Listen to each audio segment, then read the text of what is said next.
I was born to be the collector. To protect a world I cannot be a part of.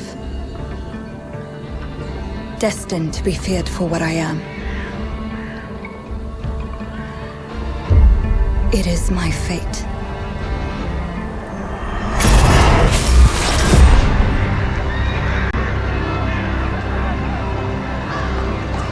I have devoted my life to facing them.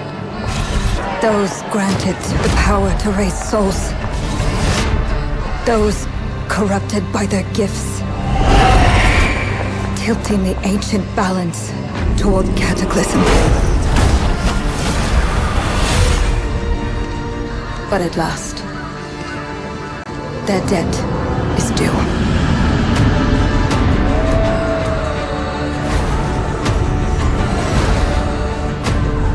Every choice, every breath has led me to this moment.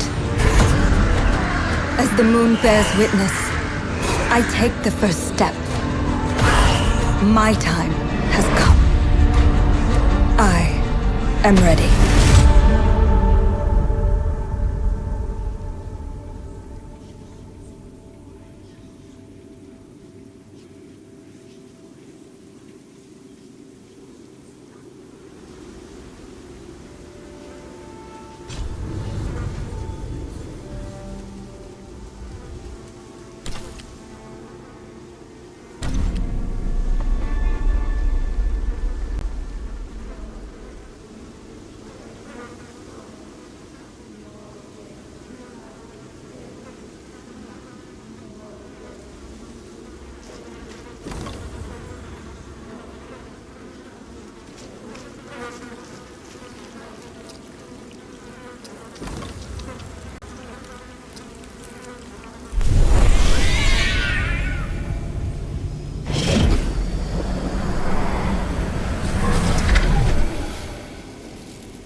Please come in.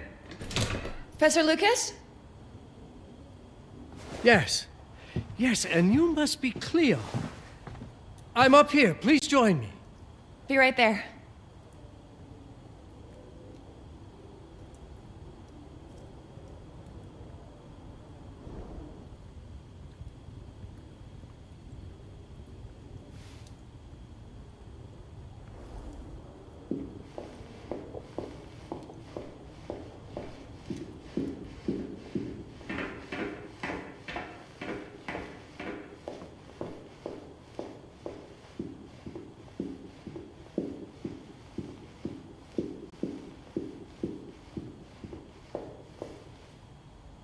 Pleased to meet you, Professor Lucas. The pleasure is mine, Cleo. I'm glad you called. Were you looking for something in particular? I was, but my intricate classification system failed me once again. You know, this is the exact spot where I met your father for the first time. Really? Yes, he was looking for essays on Rembrandt and other Dutch masters. His arms were brimming with books. He could barely see in front of himself. That sounds like my father. Yes. I recognized myself in his eagerness to learn. The same eagerness that brings you here, I suppose. Oh. Yes. I have the letter he gave me. Could you have a look? Absolutely. Let's go to my desk. So how's my dear friend Aaron? You called my father a friend. Of course. He never talked about you before giving me the letter. I was devastated when he told me about his condition. I'm sorry, Cleo. He told you? When? I saw him about a year ago. He warned me that you were going to call when you were ready. Oh. I guess he told you a lot. Not much more. He is a very private person, as you know.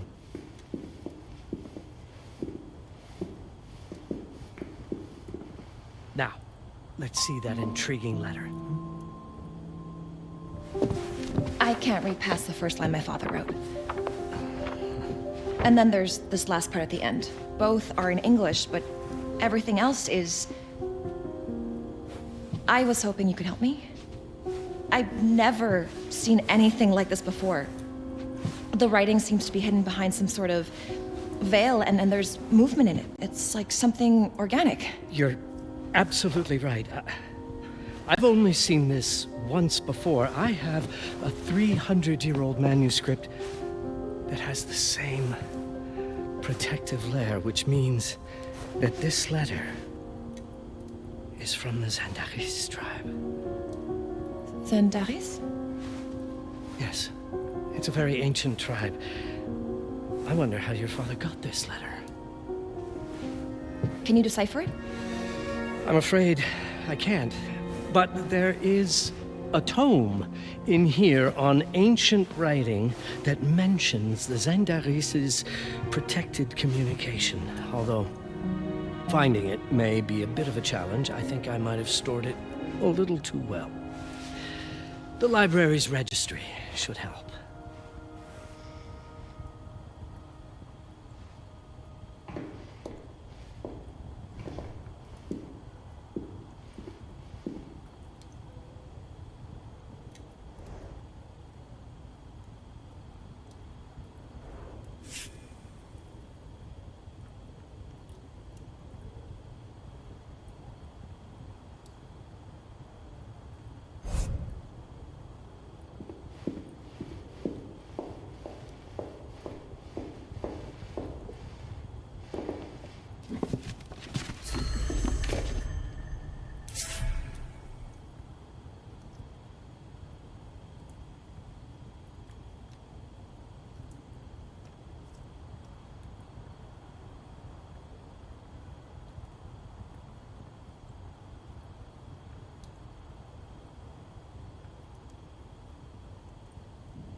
What did you find? Protected Zandaris information was only decipherable through an object. Something called a heparin? Yes, of course. So you've heard of it before? I thought it was a legend. It varies depending on the source. I've never seen one. They said it appears as something unremarkable. I wonder, has your father ever given you something other than the letter? Something like a key or a pendant? He gave this to me when I was a child. But I don't think it has anything to do with... Fascinating. I don't see how this could help us decipher a language. Doesn't hurt to try.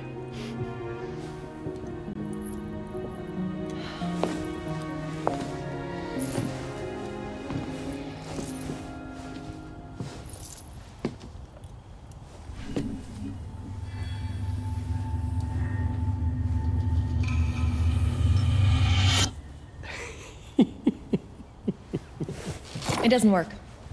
It's all right. Aaron has thought this through. There must be something that we're missing. Something to activate it, maybe. What makes you so sure that my father was behind this? Would it really be so surprising? I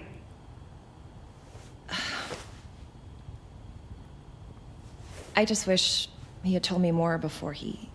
I understand, but this is his way to do so. Aaron made sure that we would meet in this very room. He's a brilliant man. None of this is coincidence. Have a look around. See if there's anything that piques your interest. Something only you could notice? Did you know that my father donated a bust of Rembrandt to this school? I didn't. I'm afraid to say I never paid much attention to their donors. That must mean something, right? I know he loves this school, but... I'd say follow that lead.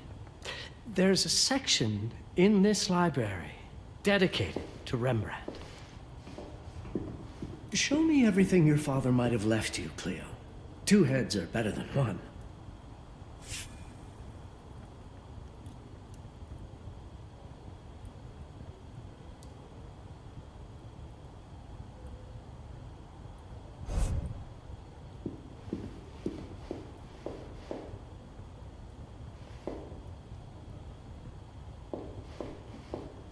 You might want to look into anything related to Rembrandt, Cleo. It makes perfect sense if we try to think as your father would.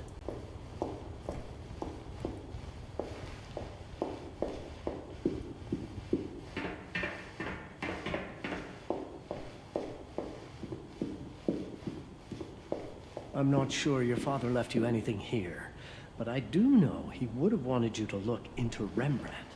You should take a look at the section dedicated to the master.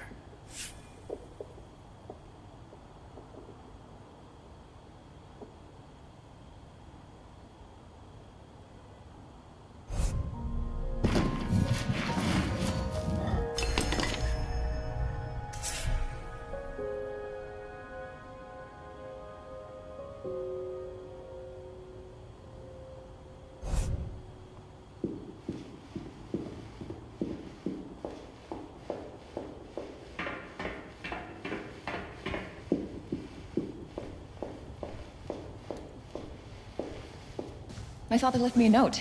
Wonderful. I don't understand it, but my name's on it. Let's see. Do you know what these symbols mean? It seems to refer to a special tool. A sacred tool, most probably, and blood from, I think it specifies lifeline. Blood from a lifeline. I remember. From the hand.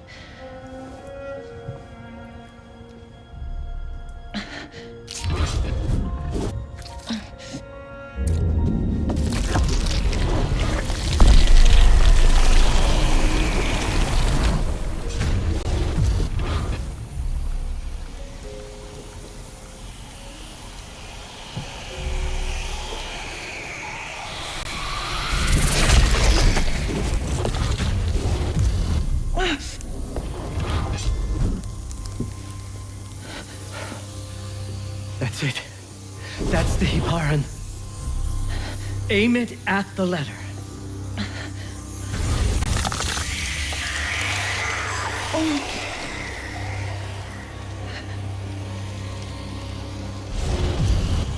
Are you all right? Yes. It's... Cleo, if you're reading this, Papa? it means you're experiencing Nux. It's this dark energy you can feel through your guts. Don't worry. It's yours, Cleo. And you'll become its master. You're my daughter, Mabel, and I love you deeply. I once promised to tell you everything about your mother. This is it. But not the way you were expecting. Take these words as a guide to prepare you for what's coming. It all started on December 30th, 1999. I was with Agnes, my girlfriend at the time. We were in Amsterdam for the year 2000 celebrations, and we had a room in a pretty cool hotel. I thought we were turning the page on a year, a century, a millennium. It was more than that. We were standing at the beginning of a new cycle. And you, Mabel, would be part of it.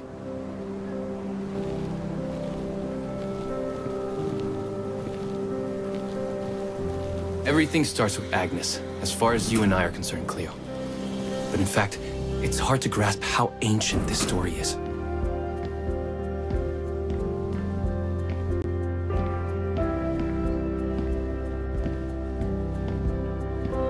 Agnes was different. An old soul, yet joyful, always surprised by life. From the very beginning, it felt as though she already knew me. It was awesome.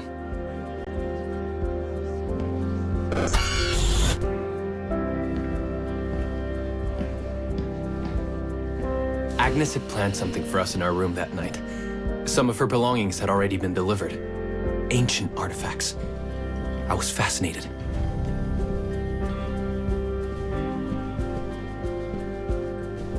Truly, I had no idea what Agnes had in mind. But you know what, Cleo? I didn't care. I was in love.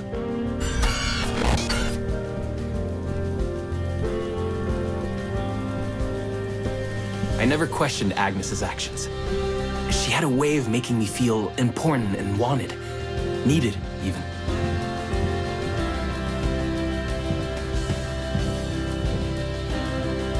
As we walked to her room, I felt a new kind of excitement. Impossible to describe. I didn't yet know I was about to lose my grip on reality.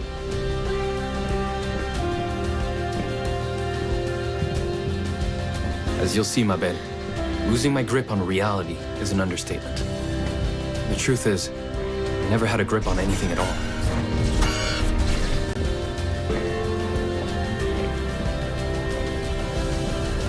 The closer we got, the more something stirred in my veins.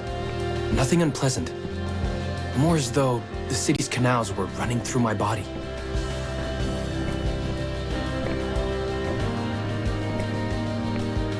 There was something electric about Agnes.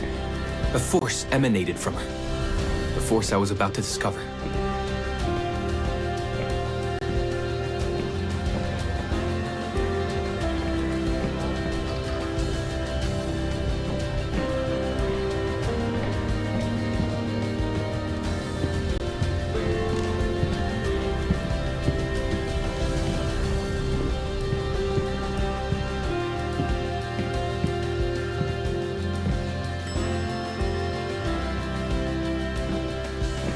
All in all, what awaited me in that room never felt threatening, Cleo.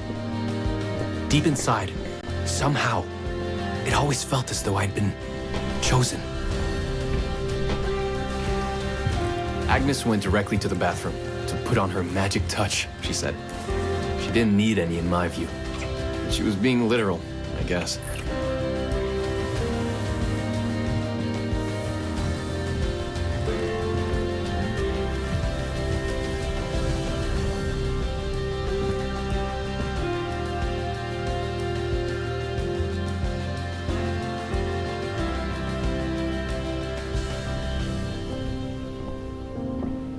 Could you set up my relics the way I told you to? She asked from the bathroom. I had to rummage through a chest, a shelf, even her bag to find those things of hers. So old they were unsettling.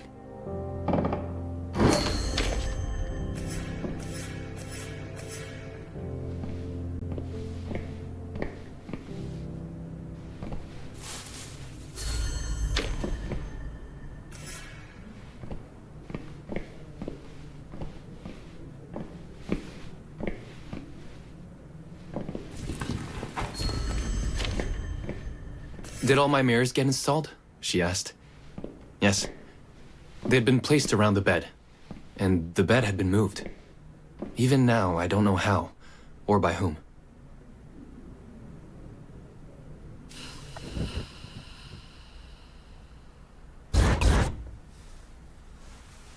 When everything was ready as Agnes requested, she came out of the bathroom.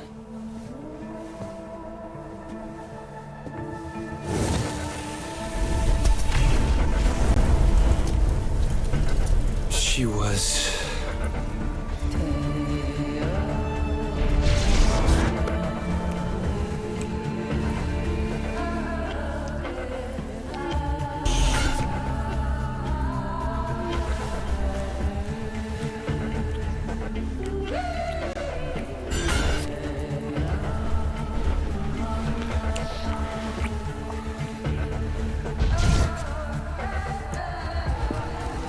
no words to describe what followed, Cleo. It felt ethereal until I lost the thread.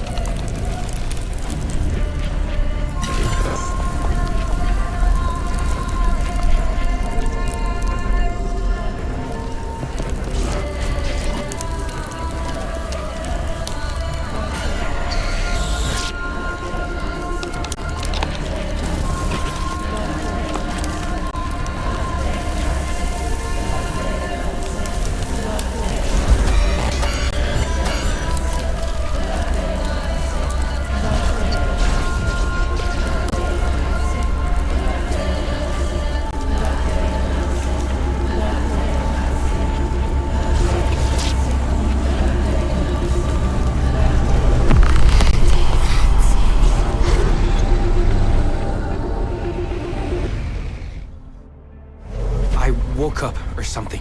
I'm still not sure. I was a cat, Cleo. Yes, you read that well. I was a cat. The room was like in a nightmare. Agnes was floating, literally, and seemed frozen in time.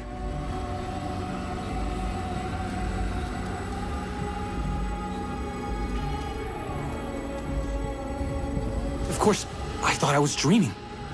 But not for long. It was too real, somehow. I could feel the fur on my body.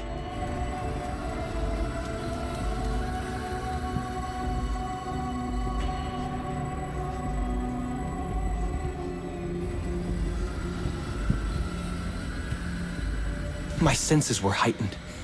Everything I saw or heard became a voice calling me. Go further, and you'll see. Go further, and you'll see.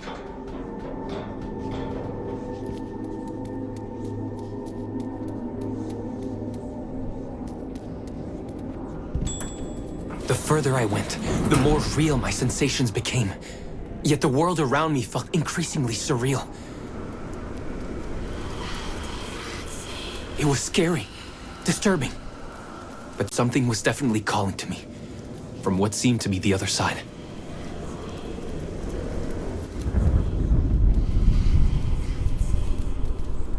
And then, in a forest, yes, a forest, I knew it in my bones.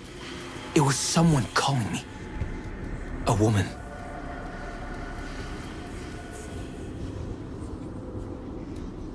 Things were blurring together, Cleo. My cat spirit, a thirst for freedom, for leaping onto anything, and my pull toward her calls.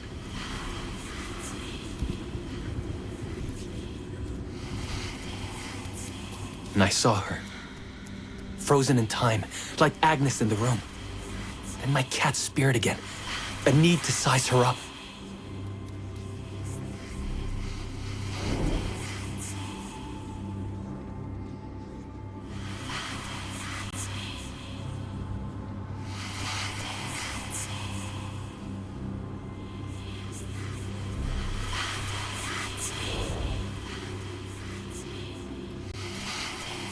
Then it happened.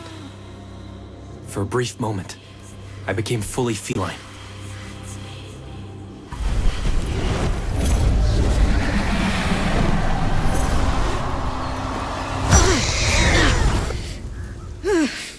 Welcome, Paparazzi. Welcome, Aaron. Aaron? You know my name? We talk? I can talk? I was in shock, Cleo. Nothing made sense. Yes, you are my union. My Batarazze. My cat. Of course. But what? Did no one tell you about the ceremony? Where you come from? What? No! What do you mean? It matters not for now. I'm Noah, the Collector. Those are the Zendaris. Follow me, and I shall explain in all. We've much to do this night. It was the only thing I could do anyway, Cleo. That woman, Noah, she seemed like the only one who could clarify all this.